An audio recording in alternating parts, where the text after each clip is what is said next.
Hello, my life forces people. I am so grateful to be back here with you again.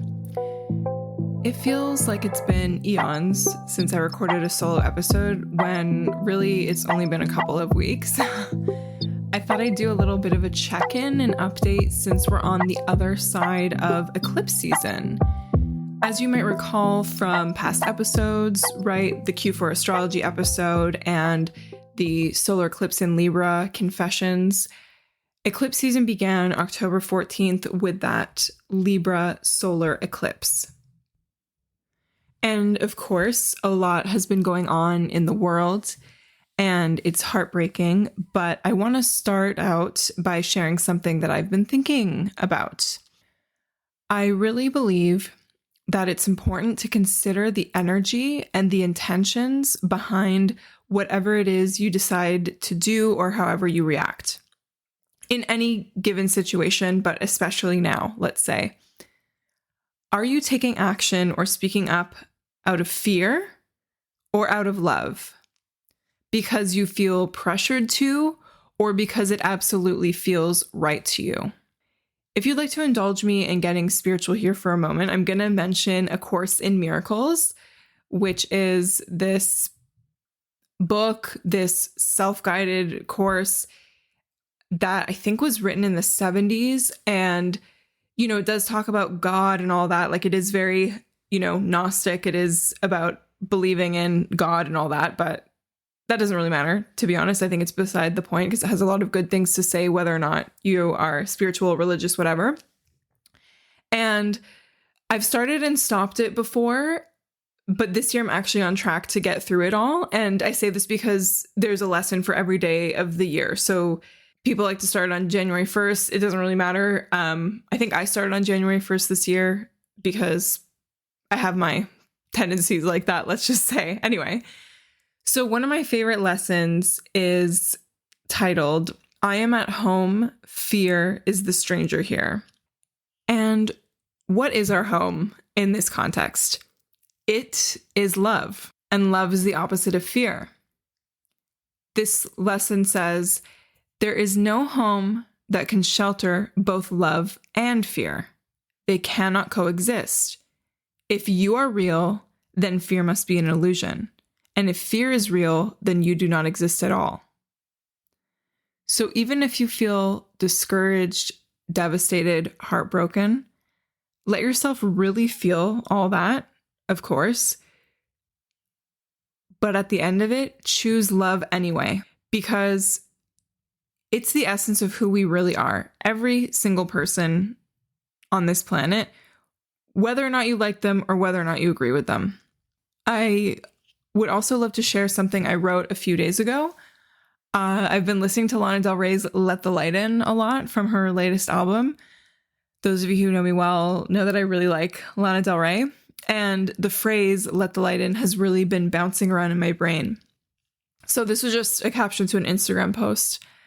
And it says, whatever is happening within yourself, in your life, in the world or universe, don't forget to let the light in. Sometimes when it's darkest, we can experience the most light, if only a tiny glimmer of brightness piercing through. Contrast is what keeps things interesting and what makes us human. But don't forget, we always have the choice to respond how we see fit. So, yes, this is something I've been thinking about a lot.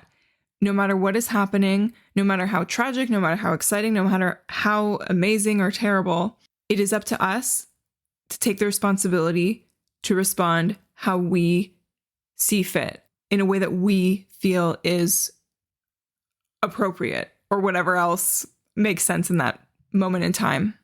So to shift back to more of what I've been personally going through, experiencing and all that, one major thing is that my partner, husband, whatever I want to call him, left 2 weeks ago to go work somewhere else for a whole month.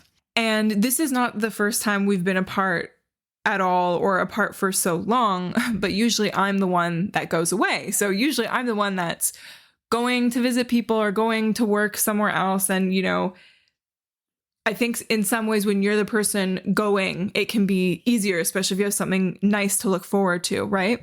And so the first few days of this, even the first week, honestly, was a bit difficult because I was like, oh, maybe I'm going to come visit you. But, you're talking about it and it didn't seem like the right thing. I think in the end, I will end up visiting him for the last like 5-6 days that he's there. Anyway, but after that difficult period of just really feeling alone, feeling without the person that I see every day and live with every day, I remembered the bliss of solitude once more. And I titled this episode after a Tame Impala song, Solitude is Bliss, which is a very good song. You should listen to it. But it really is such a great few words, great phrase. It can be difficult when we're cohabitating with people, whether that's family, friends, partner, roommates, to be okay with being alone. And I'm not just talking about like for an hour or two when like someone's out doing errands or you go in your room and you watch something, whatever it is. I'm talking like solitude extended mix, if it was like a remix. And as I'm saying this now, I wonder if some of us have such an aversion to being alone because maybe it feels a little bit like dying. And I'm sorry to get a bit dark here for a second, but my train of thought is that we conflate life with being surrounded by other life, other human beings, action, excitement, stuff, whatever it is. So perhaps sometimes when there's a lack of people or noise or distraction, it can feel so jarring and maybe almost scary. And many of us are also afraid of the darker, deeper parts of ourselves. Hello, Scorpio season. This is very, very timely because right now is just an amazing time to really dive deep into the deepest parts of yourself. And these darker, deeper parts are much more easily confronted when we're alone, right? Like when we're with other people, maybe there's people we feel really close with and really comfortable being vulnerable with. But even then, I really believe we do our most profound work on ourselves when we're alone, when we're processing by ourselves. And maybe also if you've ever gone through grief, mourning, different losses in life, whether it's family members, friends, whoever that you were really close to, other things, maybe difficult life transitions, when you're alone, you're reminded of those times that were really tough, right? Even if you're not necessarily having a particularly tough time at the moment. I know because since I've had a lot more solo time this past couple of weeks, I've been processing my dad's passing again. I've been going through other deep emotions that I haven't had the space to go through in the past little while. Space, right? We all need it, some more than others. If you've got a 2 in your profile in human design, like I do, you definitely need space for your hermit self to do its thing undisturbed. If you're curious about this, you can look up your human design chart, and then there's something called the profile, and it's 2 numbers. It'll be like 2/4 or whatever it is. So if you have a 2 in your profile, you're definitely someone that needs more alone time. But regardless of your human design or astrology or whatever it might be, without alone time, I really think that it's difficult for us to function, quite honestly, right? Whatever that correct or good dose of alone time means to you, whatever works for you. I really learned this in my 20s. At a certain point, I really wanted to make music, create something really amazing that was all, my thing coming from me, because I was DJing at the time in Berlin and I was also writing about music. So I was always interviewing really interesting people who have created a lot of amazing things. And for those of you who don't know, Berlin has also got an amazing electronic music scene. That's part of the reason why I had moved there. But for the longest time, I focused a lot of my energy on going out to parties, seeing people DJ, and meeting people, which is, of course, not inherently bad at all. But I wasn't giving myself the space to create. And no matter what it is you want to do, even if you want to start a band or be in some kind of group, I really think that we all still need alone time, if not to practice, at least to reflect on whatever it is we're going through, right? Give us space to breathe, literally, but also, for our soul to breathe. So that's one epiphany I had many years ago, that even if a certain scene might be really social, like a creative scene, for example, the bulk of the actual work likely doesn't take place in the social arena. Spoiler alert, I actually had to do things on my own when it came to, creativity or those kind of projects. And it wasn't entirely about who I was surrounded by. And even with this podcast, yes, I know so many interesting people I can speak to, but it's still up to me to get everything set up, to get the equipment I need, to learn more about podcasting, to get all the pieces together. And lately, especially around this lunar eclipse in Taurus that happened on Saturday, October 28th, I feel particularly in the zone of focus and attention on the things that I truly want to create, knowing that it's entirely up to me.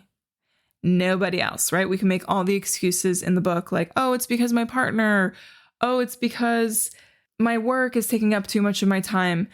For sure, some of those things are very legitimate, but a lot of them are honestly lies you're telling yourself that are preventing you from doing the things you actually want to do, or going the places you actually want to go, or growing in the way that you want to grow.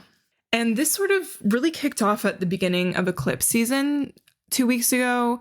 You may recall all that crazy stuff, the story with my broken phone, all of that. You can listen back to episode 10 if you missed that one for some more context about what's been going on with me. And it felt like at that moment, everything that wasn't actually important just melted away. And since then, it just kept happening. This is really interesting because you'll remember in my Solar Eclipse in Libra episode, before that episode too, I was promoting this total eclipse clarity masterclass, whatever I called it. And then at that time of the episode, I was like, you know what? This is really actually not aligned right now. And I've realized and come to terms with a lot of the things I was putting out or promoting also weren't quite aligned. Not to say that I didn't enjoy doing them, but I'm realizing now that I need to focus more of my attention for the rest of the year on something else. And this realization has been so prominent in me that I haven't actually been promoting that much related to my business on this podcast or on Instagram or in my newsletter. And it's all completely on purpose because I've decided for the rest of the year, for the rest of 2023, to focus on a creative project that I had the idea for over 2 years ago. And I've already made really good progress on it earlier this year and even in 2022. But of course, life happens and things slip away, right? We set the intentions, the New Year's resolutions at the beginning of the year or whenever you do it. And there's often really great momentum at first, but then shit happens. And shit happened to me in the summer, especially in other times this year. I'm sure stuff has happened to you that really just knocks you down for a second there, right? And I'm turning my attention primarily to this thing that I'm creating because I really want to keep the promises I make to myself, because it's honestly the number one way you can build your self-esteem, right? When people talk about self-esteem, sometimes I'm just like, wait, what is that again? That thing that I maybe heard about when I was a kid that's like important to have. But anyway, if we think about it in terms of promises we want to make to ourselves and keep, how many times have you said you'll do something and bailed, and then because you bailed, it makes you feel like total crap? Maybe though, what you gave up on wasn't for you anyway, and regardless, there's never anything to beat yourself up about. But I'm sure, though, there's at least one thing that you're neglecting that if you actually started paying attention to it and devoting yourself to it, your soul and every other part of you would thank you. And it doesn't have to be something so big. It can be committing to moving your body more because you know that makes you feel good, or keeping in touch with friends and family more often, or to stop hitting the freaking snooze button every morning and get out of bed so you're not in a rush to go to work and get your day going. So whatever that one thing is that you're kind of pushing to the side, I really believe in that thing, and I believe in you. And I'm sure that you'll see, once you keep small promises to yourself, they build up and they create incredible momentum and will make you feel honestly unstoppable in a lot of ways. And it's in this state that we can show up better for others, right? Not burnt out, not resentful, but content and ideally full of life. You know, we might not always be like 100%, but the contentment can be there. The fulfillment can be present. And then we can go out there, right? And so we're not resentful or bitter or frustrated or whatever it is, because we're doing things that we know are helping ourselves before going out there and making the world a better place. And that's why I called this episode Solitude is Bliss, ... But because of course, solitude is bliss. It's very important. But in the grand scheme of things, we're not meant to be isolated. I think it was on an episode of Jenna Zoe's podcast, like not her newer one, but she kind of had an older other one before. Anyway, it doesn't matter. She was talking about how if we were meant to truly, you know, navigate life alone, we would all be on like separate planets or something. But that's just not what's happening. You know, there are however many billion of us here on Earth, and we're here to help each other, to teach each other, to grow together, to be triggered sometimes by each other so that we learn more, right? And I wanted to end this episode, which is looking like it's pretty short and sweet, but just going with what's feeling right to me right now, with this poem by John Donne, who was a British man from the 15th, 16th century. And you've probably heard the phrase, "no man is an island." I feel like people say that all the time, but it comes from this poem. And I want to read it because it feels very timely. It's timely and it's timeless, you know, like all amazing art tends to be. So here we go. No man is an island, entire of itself. Every man is a piece of the continent, a part of the main. If a clod be washed away by the sea, Europe is the less, as well as if a promontory were, as well as if a manor of thy friends or of thine own were. Any man's death diminishes me, because I am involved in mankind, and therefore never send to know for whom the bell tolls. It tolls for thee. So just a couple disclaimers, like obviously this is a very Eurocentric perspective, right? Because, you know, he's saying Europe is the less, okay, you know, the world is bigger than Europe, the world is bigger than North America, whatever it is. Lots of other places out there. But anyway, it's fine. I don't fault him. Just want to like, you know, bring it back to now, keep things more contemporary. And of course, when he's writing man, at least the way I would like to interpret it now, is we're talking about humans of all sorts, right? So yeah, let's just keep it like that. Think about it like that. So I hope you enjoyed this episode, my friends. It's feeling good right now to just keep it short and sweet and hopefully interesting for you. I really honestly almost didn't record today, not because I was going to skip this week or anything, but I was like, no, I'll do it tomorrow morning. And I was like, you know what? No. So much of this episode was about really staying centered, being okay with the aloneness, and pushing through the excuses. So that's what I'm doing now. And I hope it inspires you in your own way if you need that right now. But I'm sending you so much love.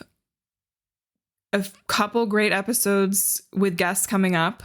I'm really excited to dig into those conversations. And yeah, as you heard in this episode, I'm focusing on a project that I really hope to get done by the end of the year. I'm keeping it a secret because I feel like already too many people know about it. And I think there's something very sacred about one's creative work. And I've kind of fallen into the trap of telling too many people about something before I finish it. So I want to like finish the thing and then maybe probably share more, because I'm sure this thing will be out in the world in one way or another.